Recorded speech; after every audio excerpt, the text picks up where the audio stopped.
bal ka war haddii aad jiim gasho maanta waxaa hubaala haddii aad joogto muddo 6 bilooda inaad noqonayso jiimer waxa weeyaan muruqoynta la leeyihiin haddaba maskaxdana waxaa jira sidoo kale exercise gaar u ah oo haddii aad everyday samayso hubaashi ah inaad noqon doonto qof saa'id maskax badan saa'id maskax weyn oo miisaan leh waxaan kugula wadaagayaa xaggan 4 qodob oo muhiim u ah maskaxdeena si aynu ugu tababarno inuu noqoto mid mug weyn leh oo run ahaantii maskax badan aan ku yeelan karo haddaba saaxiibayaal intaan barnaamijkan u guda gelin aad ku qiimaha badan waxaad ka codsanay horta inaad subscribe tirahaan kanaalkeena oo nagu soo birtaan oo waxa weeyaan follow iyo like inaad tirahaan haddii aad nagu cusub tahay share garow programka la wadaaga asxaab fara badan oo hubaashi programkan muhiim u ah inay gaadho oo gaarsii asxaab fara badan maalin walba meel idin sheegay inaad share gareysaan kama wada hadlayno waxa weeyaan share ku dhufo oo isxilqaan qodobka koobaad ee aad ka muhiimka ah waa wax akhriska ayadii ugu horeysay soo degtaa waxay ahayd iqra waxaad dareemaysaa muhiimadda leedahay wax akhrintu maadaama ayadii ugu horeysay quraankeenu ay ahayd akhri nabiyullaahi maxamed sallallahu alayhi wasallam waa ummi aan waxbana akhrin waxna aan qorin haddana waxa la amray inuu wax akhriyo bal ka war adigoo yaqaana wax akhriskana sidee bay ugu tahay yani waajib inaad wax akhrido maskaxdeena waxa ugu weyn ee furfura ee ka dhigay mug weynaato ka dhiga waayo arag awood ku siinaya inaad arki karto 300 sanadood adduunyada sidee u ekaan kartaa awood ku siinaysa inaad hesho khibrad adigoon booskaaga ka dhaqaaqin kaliya waa wax akhriska ku dadaal inaad wax akhrido haddii markaad baska si saaran tahay ugu yaraan wax akhri xilliyada nus saacaha ugu yaraan moobilkaaga wax ka akhri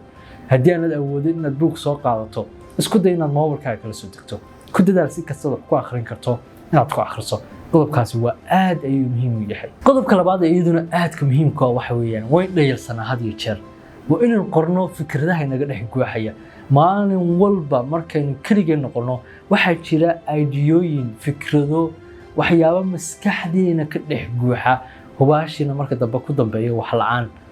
laakiin waa inaan isku dayno inaan qalin iyo buug soo qaadano kadibna aynu qorno dhammaan fikradaha maskaxdeena ka dhex guuxaya ee aad ka muhiimka ah ee aad ka quruxda badan haddii maskaxahaas calaawan by one waa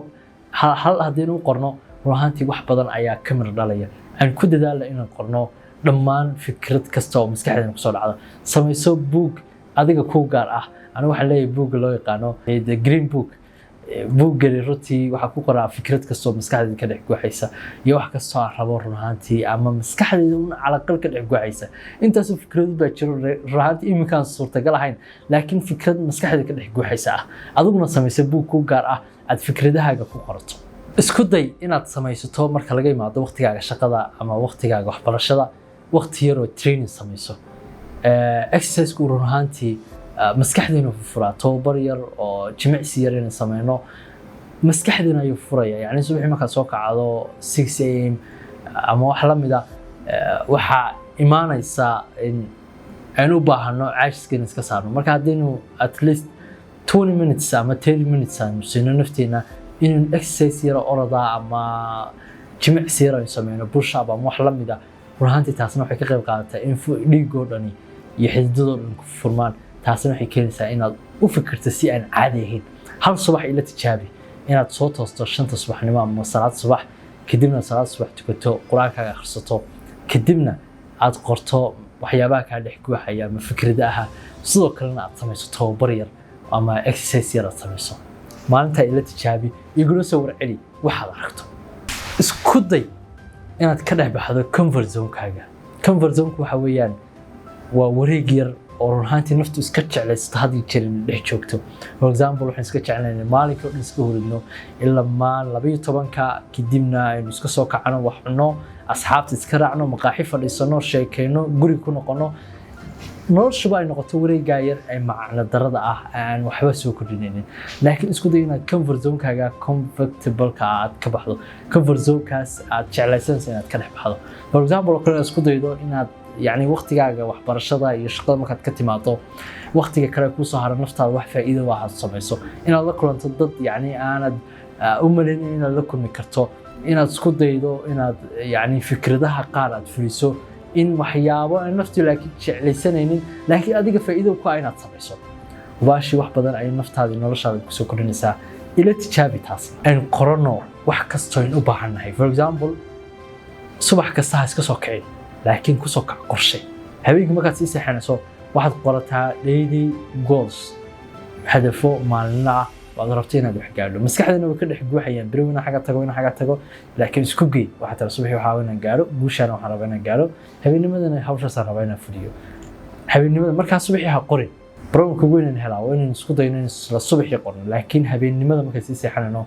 ayaa u ah tan ugu wanaagsan ama qorshaha ugu wanaagsan aad sameyn karto inaad isla subaxnimada aad qorshahaaga dejiso oo aad subaxnimada aad samayso waxa ka dhex buuxaya isku day